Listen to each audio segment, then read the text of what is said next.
igual Pedro, quando ele vai falar da mensagem de Atos 2 lá, que é bem conhecida, eu fico imaginando o coração de Pedro quando ele começa a ver aquele monte de alma chegando e se arrependendo e querendo experimentar daquilo que eles estavam vivendo, né? Porque eu creio que o evangelismo, ele é exatamente isso, né? Eu creio que Jesus, ele não nos chama... O evangelismo, ele não é somente anunciar o evangelho, mas é trazer eles para fazer parte de uma mesa. Isso. É trazer as pessoas para fazerem parte de uma família, né? Sim. Aqui eu Atos 9, deixa eu ver se é Atos 9 mesmo, vou comer aqui. Atos 9, onde fala da experiência de Saulo e de Paulo com Jesus, né, onde a luz ofusca a sua visão, ele fica cego por um tempo. E Ananias, quando ele vai orar, que Deus manda, né, que ele vá orar por Paulo, e ele diz assim, primeiro ele sente medo de orar, né, porque ele conhece a história de Paulo, sabe tudo que Paulo fez, mas uma das coisas que me chama muito a atenção nessa passagem é quando ele chega, mesmo com medo, ele obedece, né, e Ananias, quando ele chega perto de Paulo, ele não chega com medo, ele já chama Paulo de irmão, né? Ela tem uma tradução que chama de amigo, né? Não me lembro qual que é agora, acho que é NVI, mas na nova linguagem de hoje diz Paulo, o que te aconteceu, meu irmão? Então, tipo, já está trazendo Paulo para dentro de uma família, não é só simplesmente uma oração por uma cura, é dizendo assim, cara, existe uma mesa que ela é farta, onde Jesus não despede ninguém com fome, ele multiplicou pães e peixes e sobrou. Ele sempre vai ter algo maior para nos oferecer do que a gente espera nele, né? Mas hoje o Bruno em si, o Bruno já participou de algumas escolas, de alguns períodos. Essa estratégia de tu ter ido para uma escola e ter as pessoas ter se feito de louca, assim, tu experimentou isso na escola 2414, lá onde tu participou, de outra, ou foi algo que vocês criaram ali entre vocês, né? Foi um tempo de preparo entre vocês? Assim, eu acredito que eu aprendi muito na mentoria, né, que até que com a Rafa, né, que é da Grace também, né, líder da mídia, a gente teve uma mentoria, acredito que foi muito, para mim foi muito profunda, onde a gente aprendeu algumas estratégias em relação a isso mesmo, de ser louco mesmo, e foi em 2020, no final de 2020, ali que eu conheci um pouquinho da escola 2414, onde a gente teve um pouquinho dessas estratégias, e isso começou a queimar muito no meu coração, e eu comecei a pegar essas estratégias para ser utilizado, né? Porque, querendo ou não, a gente tem muito um contexto sobre, no Rio de Janeiro mesmo, a cultura mesmo do evangelismo nas igrejas, a gente colocar, querendo ou não, colocar uma blusa, ir para as ruas da igreja, entregar um folhetim e tal. É uma das formas de evangelismo, com certeza. Mas aí, isso mexeu muito comigo, porque eu nunca tinha visto isso na minha vida. Nunca tinha visto a galera, tipo, que meio que ir pra rua, literalmente, se fazendo de louco pra ganhar os loucos, né? E a galera, quando tu chega assim, tu começa a se fazer de louco, a galera não imagina que tu é crente, né? Não imagina. É porque é loucura, literalmente. Então, as pessoas começam, tipo, que caraca, e tal, tu era crente? Eu não imaginava que tu era crente. E aí, quando tu vê, a pessoa fala, cara, pô, Jesus, mano, que legal, que top. E a pessoa meio que... talvez ela, tipo, que ela não espera isso, né? Por isso que quando a gente vai lá, eu gosto de utilizar essa abordagem de a gente não levar a Bíblia, a gente não colocar características de igreja, para que a pessoa ela tenha essa experiência muito louca, porque hoje em dia a gente... não é um preconceito de levar uma Bíblia ou uma camisa, porque as pessoas hoje em dia, elas são muito feridas pela igreja, né? Muito. São muito feridas. Hoje tu chega... Mesmo aqui na primeira vez que eu fui no Sul, tinha uma família... eu só fui fui estrategista, eu falei só Jesus, a pessoa já falou, não quero, e tal. Já falou que não queria conversar comigo e já não queria, sabe? Então, tem pessoas que são muito feridas pela igreja, que não querem entrar numa igreja porque a igreja talvez feriu, sabe? Aí, até a gente mostrar quem Jesus é, falar de Jesus, a pessoa não quer porque já criou um preconceito dentro dela. Então, fica muito mais complicado a gente já chegando mostrando quem nós somos crentes. Mas quando a gente começa a ter uma estratégia, quando o Espírito começa a nos guiar, nos dar uma estratégia para poder pregar o evangelho para essa pessoa, é surreal. Uma das vezes eu fui no shopping, estava no shopping, e o Senhor me deu uma pessoa para eu poder ministrar. Essa pessoa estava num balcão, não vou falar o nome da loja, porque senão, né? Porque tem patrocínio, né? Então, essa loja, ela estava vendendo doce na loja, e o Senhor me deu uma direção de comprar uns doces. E eu fiz assim para ela, falei assim, opa, tudo bem, boa tarde, tal. Ela, boa tarde. Aí ela, o que você vai querer? Eu falei assim, eu quero saber de você, qual é o melhor doce que tem aqui? Ah, ela, não, tem esse daqui que é muito bom, esse daqui, mas pra você, qual é o melhor? Aí ela, esse aqui, cara, quando eu experimentei esse aqui é muito gostoso e tal, isso aqui também, falei, então me vê 2 de cada e tal. Aí ela, tu quer notinha? Eu falei, não, quero notinha, né, porque querendo ou não, aí ela era da loja, aí ela, eu quero notinha, eu falei, eu quero notinha e tal, ela botou tudo bonitinho, embrulhado, aí daqui a pouco eu falei assim, então, isso aqui é seu. Aí ela, hã? Como assim? Eu falei, não, uma pessoa te pediu pra te entregar. Aí ela, como assim uma pessoa pediu pra me entregar? Eu falei, Jesus. Jesus, ele tá mandando te presentear. Ele tá dizendo que ele te ama, sabe? E que você é amada por Jesus. Ela começou a chorar. Chorava. Aí uma garota que tava junto comigo também, que tava fazendo evangelismo, ela abraçou ela, começamos a falar de Jesus pra ela, e ela só chorava, e ela entregou o coração dela pra Jesus. E o Espírito Santo, ele nos conduz. Nada é o Bruno, nada é, talvez é o Everton, nada é uma pessoa, mas o Espírito Santo, literalmente, aonde ele nos dá a estratégia. Porque quando a gente está guiado pelo Espírito, quando a gente fala assim, o que você quer fazer hoje? O que você quer que a gente faça? E tal. E o Espírito Santo começa a nos guiar. Porque é fome e sede de vidas, sabe? A gente ter essa sede mesmo de ganhar almas pro Senhor, sabe? Mostrar quem o nosso amado é. Eu acho que é essa paixão, sabe? De pregar o Evangelho. Porque acho que, pra mim, Bruno, assim, não é uma coisa... Assim, eu sou apaixonado quando vejo alguém se apaixonando por Jesus. Eu sou apaixonado quando vejo alguém se entregando para Jesus. Quando eu vou nas igrejas e tem um apelo e pessoas se entregam a Jesus, eu falo, é isso, cara. É literalmente sobre isso, sabe? Pessoas conheceram Jesus. Esse é o nosso desejo. Isso precisar de dentro do nosso coração, sabe? Então eu acho que é muita essa alegria, sabe? Quando a gente entra na palavra, eu gosto muito de Barnabé. Quando a gente vê lá que Ananias, ele literalmente ele prepara Saulo, né, Paulo, para dando a estratégia que Deus pediu para ele dar para Saulo. Só que Barnabé, ele pega Saulo e leva para Jerusalém, onde as pessoas começaram a ter medo, mais medo ainda. Só que Barnabé acreditava em vidas, acreditava em pessoas, sabe?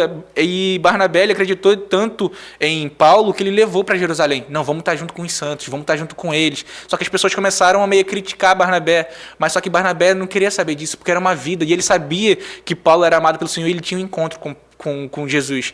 E aí a gente vê, uns capítulos depois de Atos, o mesmo Paulo rejeita uma vida, João Marcos. Quando a gente vê a briga entre Barnabé e Paulo, a gente vê que Paulo não queria levar João Marcos porque João Marcos tinha errado, porque João Marcos tinha falhado e talvez João Marcos poderia abandonar eles novamente. Só que Barnabé fala, não, eu não vou deixar ele, sabe? E continua acreditando. Eu imagino Barnabé, cara, ninguém acreditava em você lá atrás, se lembra? Ninguém queria estar perto de você, mas querendo ou não, eu estive contigo lá, cara, porque eu acreditei no que Deus tinha na tua vida. E eu também acredito na vida de João Marcos, sabe? Aí eu acredito que talvez o Paulo tenha lembrado disso e escreveu lá em 1 Timóteo, capítulo 1, versículo 15. Jesus Cristo, veio para os pecadores e eu sou o principal deles. Louco, sabe? eu ia falar isso agora. Né? E eu acho que acredito que o que Barnabé fez com o João Marcos deve ter marcado o Paulo. Mesmo eles tendo brigado, mas a gente vê que depois Paulo, né, começa a elogiar João Marcos. Eu acredito que ele começa a lembrar de Barnabé, assim, cara, esse cara acredita em pessoas. E é o start do ministério de Paulo, né? Isso. A gente vê Paulo como um dos maiores evangelistas, né, da história, o cara que mais abriu igrejas, mas o start dele foi exatamente ele ter rejeitado uma vida e um homem ter chamado a atenção dele, né? Sim. Entendeu? Um homem ter chamado a atenção. Por isso que a gente precisa ter um coração de entender, né? Eu falo uma frase que alguns não gostam, né? Dessa mesa, deste lugar, eu sou o maior dos pecadores porque eu conheço as minhas falhas. Isso eu tirei de Paulo, né? Porque um cara que ele fez todas as obras que fez e ele dizer, Jesus, dentre todos os pecadores, eu sou o pior deles. Velho, o cara entendeu algo em Deus que a gente precisa evoluir muito para entender. É igual a frase que todo mundo fala, quando sou fraco é que sou forte. Orei 3 vezes, mas entendi. Cara, é que às vezes a gente ora por algo para que Deus nos dê nos liberte de algo. E Deus ele tá interessado nesse coração mesmo. Que se ajoelha e pede perdão. Senhor, me perdoa, Pai. Mais uma vez me perdoa. Sabe? Porque a gente vai entrar num contexto de que o evangelismo ele é anunciar a graça junto com a graça um arrependimento. Porque se a gente fala de um amor que não transforma a tua vida, cara, o céu ele não vai ser para ti, porque tu precisa renunciar, tu precisa pegar a tua cruz. O próprio Jesus ele fala, né, quer vir após mim, pegue a tua cruz e siga. Eu não sei qual é a cruz do Bruno.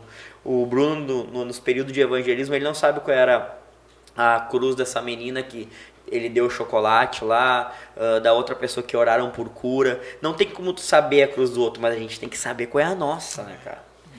E eu creio que dentro do evangelismo, né, dentro desse contexto, hoje tem algo que é a influência, né, cara?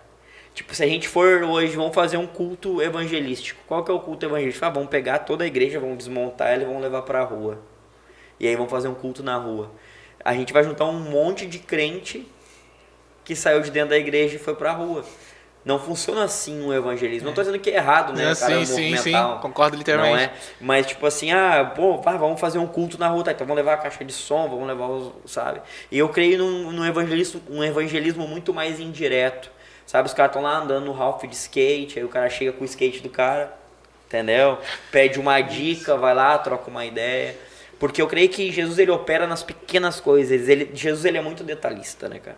Ele pega as características das pessoas. Por exemplo, estava na frente de uma escola, aí teve alguém que se fingiu lá de louco, né, de que não sabia de nada. Tá, mas que Jesus é esse que levou quantas pessoas para conhecer Jesus de verdade? Isso. É literalmente isso, sabe? A gente... Porque literalmente... Tava conversando com a Nath esse final de semana, ela literalmente falou sobre isso. Cara, a gente vai levar um culto para uma praça, sabe? Mas qual é o motivo de a gente estar na praça? Se não é pregar o evangelho para as pessoas que não conhecem. Então é isso, que a gente vem para a praça, que a gente vem a sair das quatro paredes, mas que a gente vem a falar de Jesus para as pessoas que não conhecem, sabe? E a gente vem para a praça e quer pregar para quem é crente. Uma vez bem no começo, antes de eu entender que eu era evangelista, sabe? Eu tava numa praça, me chamaram, Bruno, tu vai trazer uma palavrinha. E o pastor que estava falando, não vou citar nome, mas o pastor que foi antes de mim começou a falar, começou a bater quem não conhece Jesus. Se tu não casar o quê? Tu vai pro inferno, sei lá o quê, pai e tal, é isso, é aquilo e tal. Aí eu falei assim, cara, a gente precisa pregar literalmente essa mensagem sobre o céu e sobre o inferno, mas a gente precisa entender o momento certo em relação a isso. Onde tinha pessoas que não imaginavam quem é Jesus, não sabe nem quem é inferno, não sabe quem nem é céu. Às vezes a gente precisa entender o contexto, literalmente fazer uma leitura de campo onde a gente está. Tem pessoas que não sabem nem quem Jesus é. Ontem mesmo no culto, tinha aquele gurizinho lá, ele não sabia o que era igreja, qual a diferença da igreja católica e da igreja evangélica. Ele não sabia quem Jesus era. Se eu falo alguma talvez não saiba nem o que é inferno, entendeu? Mas brasileiro não entende. Tem pessoas que não entendem, não sabem, nunca ouviram falar. Então a gente precisa entender esse contexto. Aí depois desse pastor vir ministrar, eu comecei a falar, cara, Jesus é o caminho, a verdade e a vida. Se ninguém for por Jesus, ninguém conhece o Pai. Jesus, ele se entregou por nós, nos deu vida, sabe? E ele não quer te dar uma alegria passageira, mas ele quer te dar uma alegria eterna. Então, literalmente, apresentar quem Jesus é, entendeu? E até agora eu acho que lembrei um pouquinho sobre a questão de como eu conheci Jesus, sobre o meu chamado de evangelista. Foi muito louco, porque nessa igreja que eu estou hoje, eu preguei em 2018 lá, eu tinha passado por uma pré-depressão, e eu fui ministrar lá e do nada estava tendo carnaval, fui num carnaval, estava tendo meio que, eu não sei se é uma conferência, se foi algum evento, e tinha algumas pessoas que iam ministrar, eu fui uma dessas pessoas, e eu disse para a igreja assim, a igreja lotada no carnaval, falei assim, eu preferia 1000 vezes estar lá fora no carnaval do que pregar para vocês que já são crentes. E eu saí do culto assim, eu falei, o que eu falei? Ali eu comecei a entender, ali começou a instalar na minha mente qual era o meu chamado, sabe? E eu nunca tinha pensado na minha vida em pregar no carnaval. Eu nunca tinha pensado na minha vida em querer pregar o evangelho nas ruas. Ali eu comecei a entender que o Senhor não estava me chamando apenas para pregar dentro de uma igreja, mas também fora, dentro da igreja. E aí aquilo começou a queimar no meu coração. Pregar literalmente nas ruas, literalmente para pessoas que não conhecem Jesus. E eu, sendo bem sincero, eu prefiro 1000 vezes estar pregando para pessoas que não conhecem Jesus do que para um crente. Eu prefiro 1000 vezes estar com 5 pessoas que nunca ouviram falar de Jesus dentro de uma igreja do que pregar para 10.000 pessoas que todo mundo já sabe quem Jesus é, sabe? Porque eu quero apresentar, a minha fome, minha sede é apresentar Jesus para aquelas pessoas que não conhecem. Essa é a minha fome, essa é a minha sede, sabe? Mas antes de ter uma fome e uma sede de pregar o evangelho, a minha fome e minha sede é de amar Jesus cada vez mais, sabe? Porque se eu não estar aos pés dele, literalmente, o que adianta eu ganhar o mundo inteiro e eu perder a minha própria alma? Mas é uma coisa que arde muito no meu coração, é literalmente pregar o evangelho para quem não conhece. Eu gosto de falar com os meus irmãos, estar em comunhão com os meus irmãos, falar de Jesus é como falar do que a gente está vivendo, mas o que eu amo mesmo é estar falando assim, a pessoa nunca ouviu falar sobre Jesus e eu quero falar dele um pouco. E é isso, literalmente isso.